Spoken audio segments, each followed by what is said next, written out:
right, welcome in, folks, to another great episode of I've Got a Theory. I'm your host, Henish, and I'm back with returning guest, Jeff Klubeck. Jeff, thanks for joining us. Oh man, thanks for having me back. That's a big deal, man. I had so much fun the first time, and then you kind of wonder, am I going to get the call back? We were just and here talking we are, about that. you know. We were just talking about that in another context with our golfing buddies.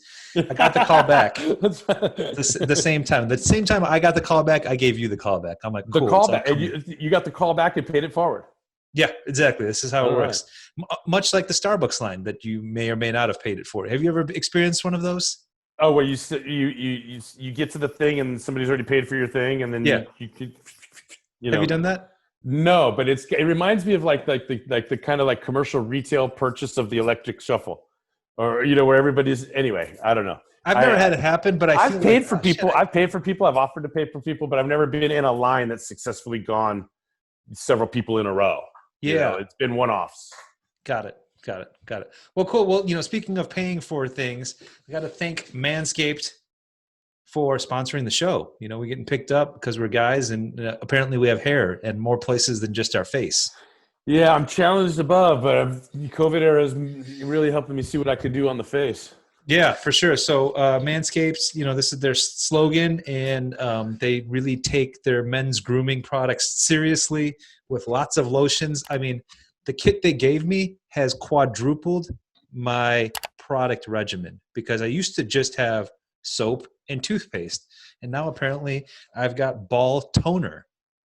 Ball toner? Yes. Did you know that? Wait. I have to ask. Is it ball toner or balls toner? It's singular, but apparently maybe you just do one at a time. You don't want one to get jealous. Unless the implied in-between word is sack, because you just have one ball sack. That's true. Unit dualities. I hadn't considered that, but now you're right. But it also could be for people that have been victims of testicular cancer. Maybe they do just have one. They don't want to have people be sensitive about their lack of balls. I'm going to sit here thinking that Manscaped has thought of everyone. Yes, exactly. Organic or implanted balls, we love them. Thank you, Manscaped. Yes. So with that out of the way, Jeff, you've got a theory. Let's talk about it. Oh, man. A belief is a feeling of certainty that something is true. Whether or not it's true doesn't matter, but it's a feeling. It's this feeling of certainty. It's almost like faith, right? Faith is kind of a word that's set aside for religion, but it's not just for religion. No. It isn't, because you can have faith in someone or something or an idea, whether or not it's a religious aspect. So can we try one on? Yep. I've said this for years and years and years and years and years, but almost been afraid of sounding sacrilegious. But I'm going to go ahead. I'm not afraid of that anymore as we evolve. But what do you think of this? Faith is the absence of truth. And I don't even know how accurate that is. No, that's accurate. Faith is the absence of proof. It is. Faith is what's necessary when there's no evidence. Yeah, right. Absence of proof. Yeah.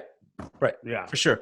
So, in a recent prior show, my friend Alex and I discussed it because we read a Dan Brown book called Origins. And they talk about that exact concept, that faith is reserved for things that you can't be explained. Mm-hmm. Right? You don't know how the sun goes around the planet? Guess what? It's God. You just got to believe it. You just got to believe it. Believe it. And so what a wonderful, like so many things in life, what a wonderful construct that maybe is there for us for a positive reason that ends up turning on us or we turn it on ourselves. My point is like you could have so much faith that you could watch that happen and claim that gravity doesn't work, or what I'm getting at is what's real, what's not real, what's the truth, what's not true. When we're in society, in an information economy, information age, we're in an election year, etc. Wow. The fact is that faith gets interesting because people don't like to be wrong. Mm-hmm. And if you tell someone something that they believe is wrong, no, you're wrong and you're ugly, right? That's how it goes back. Yeah. Right. Well, yeah. So to me, I mean, this is leading towards like this little tiny module on critical thinking, right?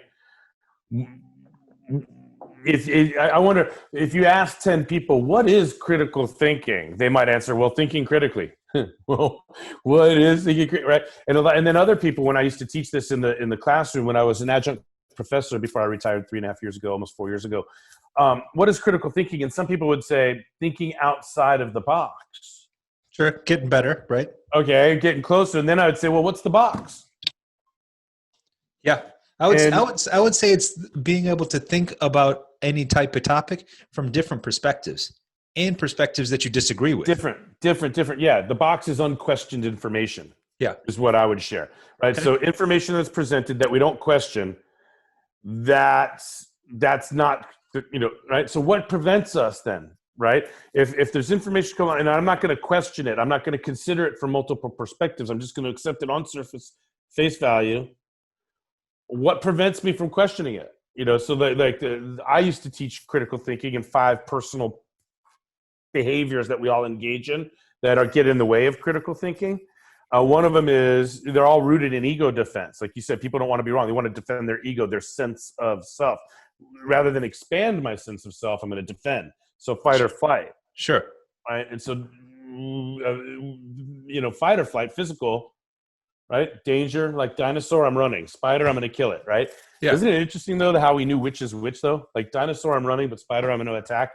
Anyway, now we're not under threat of dinosaurs anymore, but it's evolved to emotions, right? My sense of self, my identity, cultural, political, social, etc. And in an information economy, if information comes along that contradicts my sense of self, I'm either going to attack it or ignore it.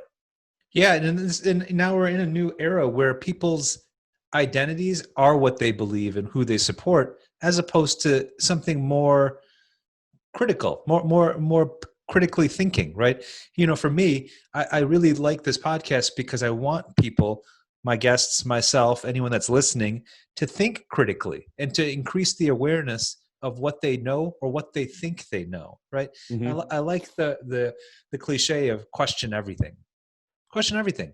Why? Why is this? Why would you do that? How do we know? What's the motivation? What's the reason for that? Yeah. What's that? How do we get there? Yeah, exactly. Like all kinds of questions. Yeah. My rabbit hole that we're not going to go down on this show last week that I like to dig into is I'll ask myself a question and then I'll YouTube the answer, especially if I'm sitting in front of a TV, if I can't Google it on my phone or on a computer. But how does gravity work? They know it works. They just don't know how it works. They have an idea. Yeah, gravity and communication. They know it works. They just don't know how.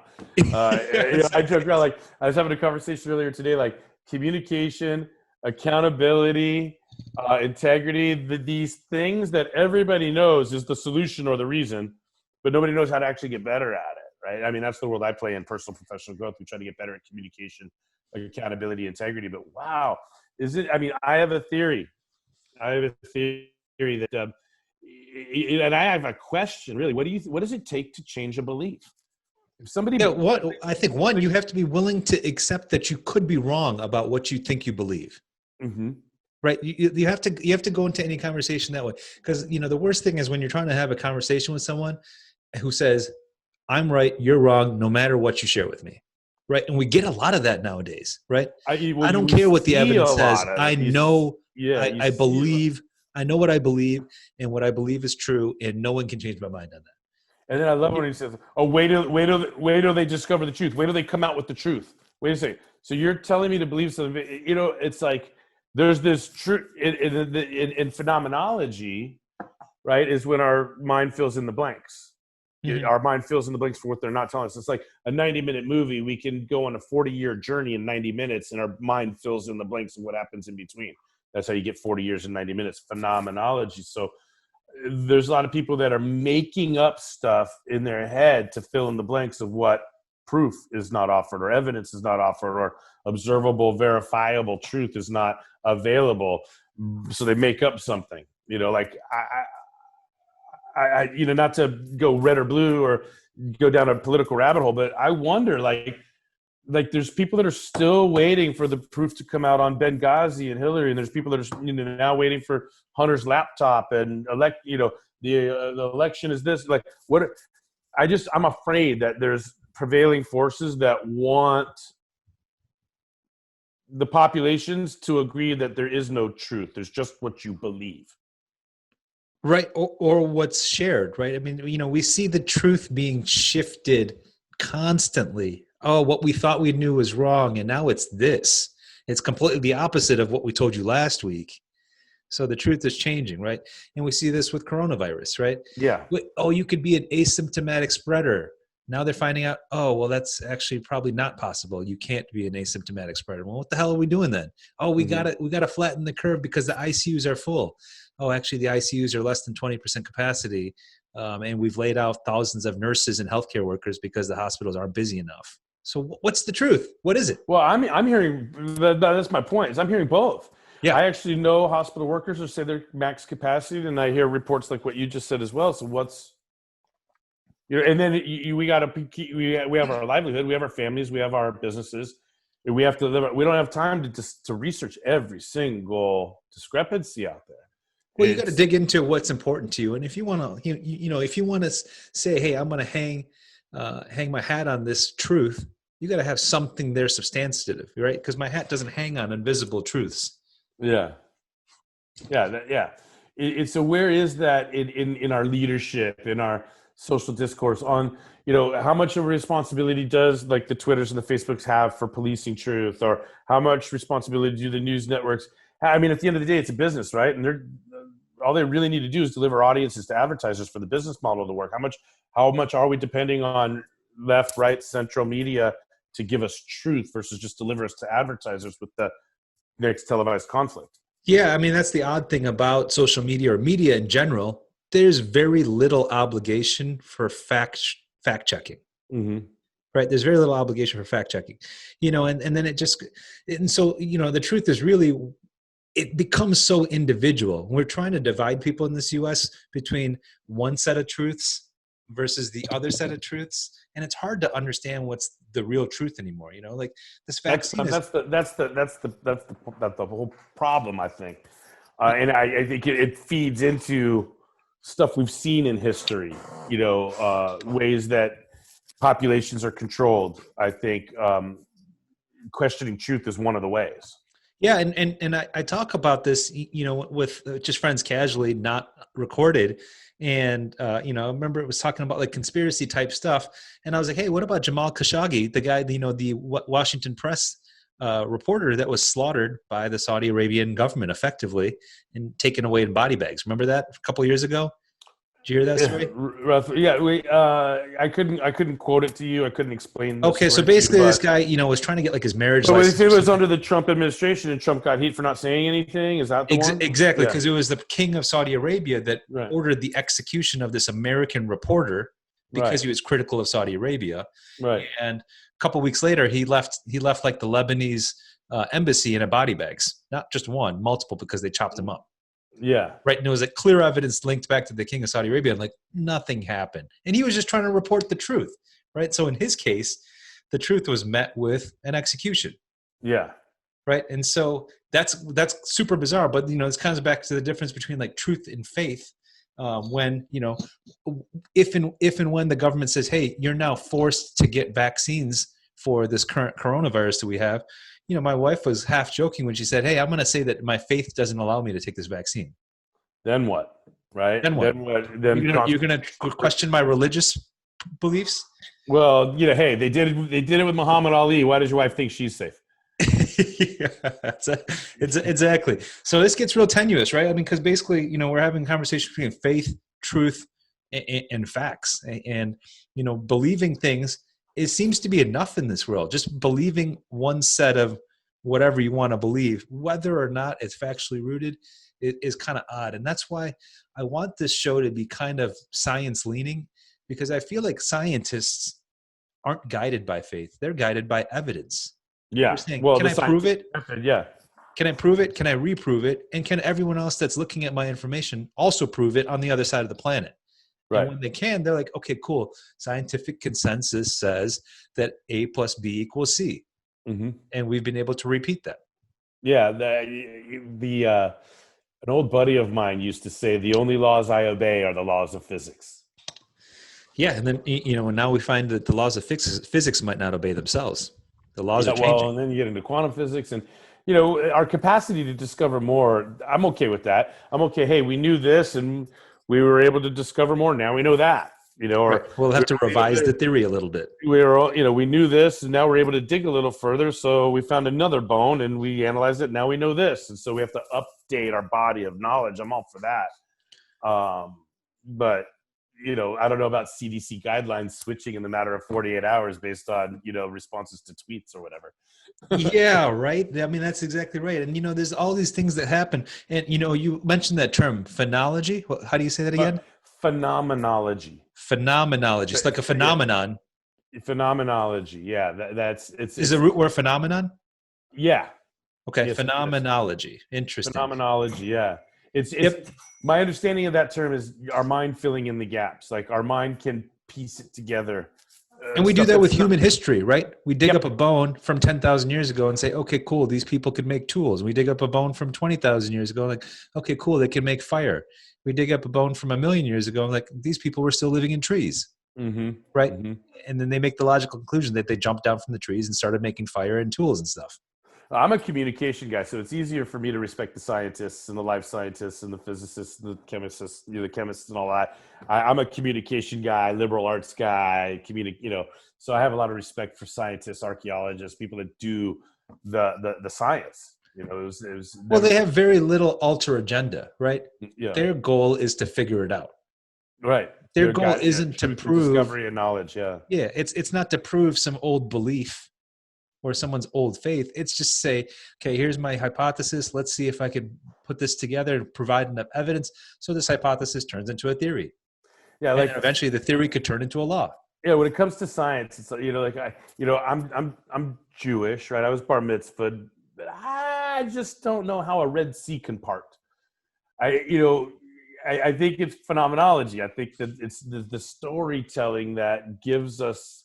Well, isn't that symbology? So yeah, something to sink our faith teeth into. You know what I mean? Well, even the menorah, right? The 7 candles Yeah, indicates one the candle oil. lasting for 7 days, Yeah, right? Is that right? Something like that? 8 nights. Yeah, 8 nights. Yeah. 8 nights, eight nights. So the one candle lasts for 8 nights. And did it really happen, or is it symbology for something else? Yeah, yeah. So there's power in story. For sure, right? It's something relatable, right? Mhm. And it's like a subtle miracle. They're like, okay, cool, that's something. Yeah, how would you have liked to have had the first monopoly on language? Repeat the question. How would you like to have had the first monopoly on language? What's a monopoly on language? Like where you have the whole thing? Or like where you say, hey, God says this. Well, hey, I can't read that. Trust me. You know, like, we're talking about power, social control at the end of the day, right? Yeah. You know, like there's populations. How do you keep everything in order? How do I, you know, once there was an abundant hunter-gatherer, but once there's an abundance of resources, now what? Yeah, Like, we that's gotta true. I create mean, that's something. where you get into the supernatural, and that's how you can exert control, right? Someone more powerful than me or you is talking to me, and they're telling me this is what needs to happen. Yeah. And so I just joke around about, you know, the concept of having a monopoly on language, right? Yeah. Like when the masses couldn't read or write, and you hold up this tablet that says, "Look, this is how you're supposed to behave, and I'm in control." Oh, trust me. You This can't. is what it says. You can't read? Huh. Yeah. Trust me. Yeah. I'll tell you what it says. I think that's an interesting, right? Like I don't know. I'm curious. Who's the first person to ever burn leaves in their mouth? Like, how did cigarettes get created? How did we discover that tobacco is something you're supposed to, you know, never mind that we don't do it anymore because we know it's unhealthy, but how did we ever figure that out in the first place? Who's the first person? You know what? Naturally occurring fires. And there's animals that are addicted to these kind of things. Did you know that? I didn't know that, but you understand what I'm asking. Like, who's the first person that said, I think I'm going to roll up those leaves and burn them in my mouth, and that'll be cool. I'm curious. Yeah, I mean, it's the case with anything. I mean, eventually, if you live in a certain area, you end up putting everything in your mouth, right? I mean, if you don't, your kids do, and then you figure it out that way. Yeah, I guess it's a way of discovering the world, but burning it in your mouth. Anyway, I digress. Well, I mean, you know, I was kind of bringing up. I remember having this conversation with someone. It's like every once in a while, you hear about that person that they found in like the woods that was living with the monkeys. You know, you hear that most commonly in like India, right? Okay, yeah. They'll find like a girl that was like 12 years old, doesn't speak any communicable language, and she speaks in grunts and chirps or whatever sounds that the monkeys make because she grew up with monkeys. Yeah. And they'll like extract her and try to yeah. save her. And then I was like, man, what if she could retain that communication with those monkeys? Imagine the things that she could translate for us. It would be as a primatologist. phenomenal. But we haven't gotten there yet. Nobody's been able to bridge that gap. Dude, check out Bunny the dog. Okay. And you can find him on Instagram, and it's called What About Bunny? And one of my friends in a future show will talk about this because he's currently training his dog to talk. Bunny the dog knows over 70 words, concepts of past, future, and present, love, likes talking about going outdoors, meeting up with his friends. And what they did is they got these special pads that you put on the ground that when you tap on them, it says the word audibly. So it was kind of initially invented for kids with speech impediments or speech problems so they could communicate. And they taught this dog with the outside button by the door. And the dog quickly learned that if he tapped on it, it would say outside, and the owners would take him outside. And they kept adding words. And now he's got a whole thing of pad of words around him that he can tap on, and he'll put together short sentences. It's incredible to watch, dude. Spend the next 5-10 minutes really doing this after the show, and check this out, because now the owners, the mom and dad, are literally talking to the dog, and they'll have conversation, and the dog will persuade them, right? The dog will be like, outside now, park. And the mom will be like, no, later. The dog will go to the door, look outside, come back and say, no, now. Wow. Things like that. Dogs have demanding, right? Yeah. We got, I mean, by the way, like if you didn't have a dog already in the COVID era, like what percentage of our population has dogs now because of COVID? And everybody said this is the perfect time. Our family, we got 2 dogs. We got puppies now, 2 golden doodles. And, you know, it's just amazing watching them grow up and play with each other. And you can teach them to talk. It doesn't seem to take too much time. There's communication systems, you know, it's you know, to make one with, and so it's fascinating to watch out the commands and the training. It is fascinating. And it's one way for the most part, right? Your dog can give you a look, or you can kind of tell from his ears or his postures some level of communication. Nonverbal communication. Yeah, you can tell the way they're sniffing if they're really sniffing for something, or if they're looking for a place to go. And they people say, "Oh, you're walking the dogs." Like, no, they're walking me. Yeah. So check out What About Bunny. It really is insightful. It teaches you that, hey, you know, if we did have a Rosetta Stone between humans and animals, this is one way to do it. This is one way to bridge the gap, because now the dog knows what it's saying. It understands humans. It just doesn't have the same voice box that we do. Right. But capable of actions or training. Yeah, you know, it can train and know, hey, and it's fast. It'll be tapping these things fairly quickly. Like it's like, now, are they like what we used to see the old synthesizer drum pads back in the day, like a pad like this where they're just like circular discs. Yeah, you'll see. I'll check it. I'll check it out. It's got a thing of pads out, and he'll type things. Does it limit 1 word per pad, or because how would the dog know to? Correct. Yeah, it's got an image on it, and it must remember too. But it's like looking down and hitting with both front pads. Oh, that's both crazy. His front paws. I'll check it out. Bunny the dog. Bunny, yeah, Bunny like a rabbit. Bunny. Yeah. Now, I don't know how much time we had today. Were we going to talk about Vipo's book today, or? You know, I'd love to have him on. If we could get all 3 of us on and chat about it, that'd be great. I'll put the pressure on him. Yeah, put the pressure on him, because people are listening. At least Manscaped is. Yeah, so thanks to Manscaped. I think that is fantastic. Yeah, you were asking if they're going to be giving you one of these, and I just let you know that you could borrow mine. Well, the way I worded it is, did they arrange for all guests to receive, you know, a complimentary suite of products from the sponsor? So speaking of, you know, probably if we get some orders, right? The code is I've got a theory, no spaces, no punctuation. Get some discounts or free delivery or stuff. When you pop that in, you get all the swag kit, including the ball toner. Don't forget about the ball deodorant, because you don't want those offending people. If they can offend. You don't want them offending the wrong people. You know, I'm okay with them offending the right person. I can just see Bunny the dog saying, "Your balls smell."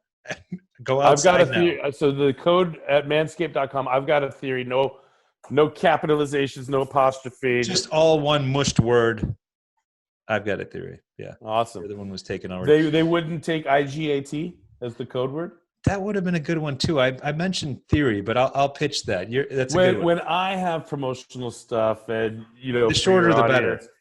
IGAT will be your code word. I promise. When you and your audience wants to buy stuff. Yeah, from me, thank I you, because promise. I could imagine half the people don't even know how to spell the word theory because it looks like the Ori. You know, anytime you have to decide E before O or O before E, I Yeah, want to go to an acronym right away. yeah, and I IGAT. don't know if there's a rhyme before that. It's like the E before I, except after C. There's always these learning English. There we go. Well, what else for today? This has been fun. Always fun hanging out with you. Yeah, for sure. I mean, that was kind of the gist of it. This is, this episode could serve almost as like a preface or a preamble for the book that is the episodes of I've Got a Theory, which is basically to question your beliefs, which Yeah. is not to have blind faith and to be a critical thinker, right? That's kind of what we've been talking about. Is like, Well, please don't be offended if you're wrong. I love being wrong. Hey, I think I know can I something, but offer? if you've got some better information, please share it with me. Well, can I quickly offer the 5 things? You know, I mentioned one, ego defense, right? The other 4 things that get in the way of being a critical thinker. One is stereotyping, right? Where we take characteristics that we observe in a population, project that onto the entire population without asking, is everybody really like that? We just get lazy and we just project and assume everybody's what we saw. So stereotyping, we all do it. You know, they're partly based in truth, right? And they're funny, like comedians have field days using stereotypes. Then frozen evaluations, the literature would say, right? And this is just where we made up our mind and now we're too lazy or proud to reevaluate. So we don't want to admit that we may have been wrong, like you said, or we don't want to do the work of reconsidering. So some people call it being stubborn. Literature calls it a frozen evaluation. Self-interest is when we only want to hang out with stuff that we're already interested in, which is failure to create new interest, right? Yeah. It's it's like the like flipping channels. You ever do channel surfing where you'd go to the channels that you'd hope something would be on, nothing's on at like midnight from 2 a.m. And then you go to channel 2 and you go channel up 3, 4, 5, and you just go one at a time until you find something on, but you can get all the way through 2 through 60 and back to 2 again and nothing's on. Yep. Well, the reality is there's something on all 60 of those channels, but none of it appealed to your current interests. Yep. So you don't want to go to bed, then you find yourself on the National Geographic Channel watching a gazelle, across the Serengeti being chased by a lion. Well, that's the same reason why social media will dive you into a rabbit hole, right? If you start looking up why the earth is flat, next thing you know, everything on your feed is explaining to you why the earth is flat. Well, that's what crazy. Like the algorithms and the big brother and the phone can just hear you say something and then you get in there and there it is. That's a trip. The fourth one, we talked about ego defense, right? Emotional fight or flight. And then the other, I think that's a big problem for us in the country right now, ethnocentrism. Yes. Ethnoculture and centrism. You put your values, your attitudes, your beliefs at the central position of importance. And then, so it's almost like the popular version of what would otherwise be individual ego defense. So now if I feel that my culture is superior to yours, that's the danger where then I become justified in doing things that I wouldn't normally do. Yes. Right. Yeah. So it's like you hear this about like, oh man, it's just, I don't want to create too much controversy or go down a rabbit hole with some of the examples, but there has been times where somebody that has a pro-life button on their chest has a gun in their hand from shooting an abortion doctor. You follow? The hypocrisy is palpable. Yeah. Yeah. So what you get is like where you got Americans saying, well, if you don't like our country, leave. When it's American to voice something if you don't like it. It's American to have free speech and to hold government accountable. But so it like the ethnocentrism is people just are actually behaving in ways contradictory to what they really believe because of the ego defense mechanism. Right? Yeah, for sure. No, we see it all the time, right? I'm right, and that's the end of the story. And no matter what you tell me, I'm going to be right. Yeah, it's rampant on both sides, and it's just something that I'm worried about. And so I'm glad that as much fun as we have, and as much as you and I laugh when we get together, I'm really pleased that we're doing something to introduce, wave the flag for critical thinking, waving the flag of, hang on, I know what I believe, but if I didn't believe that, what could I believe? What else is there to believe? How did I come to believe that? What's the logical conclusion to believe in that? Why does somebody believe what they believed? Let me give people the benefit of the doubt. Let me assume that you're a good person and that you want good in the world. Now tell me why you believe what you believe, how you got there. Let me see if I can expand my horizons, because I'm a big fan of growth. If we're not growing, we're dying. So how do we grow unless we ask questions and accumulate new information, new perspectives, etc.? So I'm happy that we're doing our part to wave that flag. Well, let me leave you with this just to blow your mind a little bit, because I did get to a pretty comprehensive theory of gravity, and it comes down to time gradients. Time gradients. Gradient, yeah, like more and less. So effectively, the further you are away from a mass, the slower the time moves, and that's what causes gravity. Okay, I'm going to wrap my brain around that. The further away you are from a mass, the slower time moves? Yes. So time even 10 feet above me is a slightly slower time gradient than it is at my feet. Okay. And it So can be measurable. is that what creates the pull? Correct. Mm-hmm. Interesting. That's the best theory going, because otherwise there's no other theory, which is shocking. Well, it was shocking to me when I understood it, because I thought there was some other kind of they haven't identified the particle associated with gravity. They know the particles associated with electricity and the strong and weak forces, which are the 4 known forces in the universe. Mm-hmm. But gravity is still a mystery. Gravity, we haven't understood a lot of it. We don't understand a lot of it. We just know how to calculate it. We know that mass times acceleration is force, but then we can also predict gravity with similar physics type functions. Mm-hmm. Well, but we don't know why. My hat is off to the people making the calculations and doing the discoveries. I just know that I didn't get too close to the edge of rooftops. The time gradient is slower up there, and that's why it pulls you to the ground.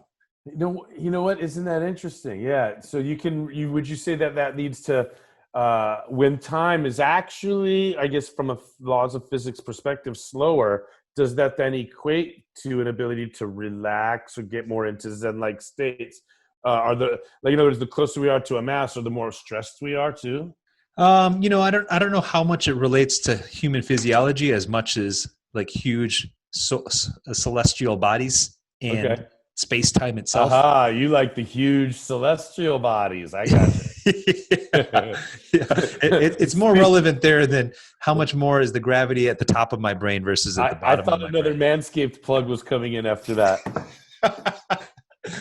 Well, that's our time. Jeff, thank you for joining us on another great episode of I've Got a Theory. I'm going to have you again shortly. Let's get Vipul on and talk about his book, which is excellent. I think it is a great theory to share his theory as well. And on this time, our sharings of faiths and beliefs and certainty was, compelling. Hopefully people will start listening and being okay to admit when you're wrong once in a while. Yeah, well, we got to help them. Yeah. Like, if I may, you're not really admitting you were wrong. What you are is declaring you have new information. You got better information. Yeah. You got better information. That's okay. Yeah. So it's like, it's exciting, isn't it? Hey, I got something new. That's not admitting you were wrong. You knew what you knew and you knew what you knew, and now you got new information. Yeah. There you go. All right, man. Well, listen, I love you and I love being on, and please have me anytime. I will reach out to Vipo and see if we could get the package deal and talk about his book. It's something that I'm proud to be a part of, and it was really exciting to support him with. And I think it's something that any audience would benefit from hearing about. So let's make that happen. Sounds good. All right, bro. Good talking to you. All right. Love you. See ya. Love you, bro.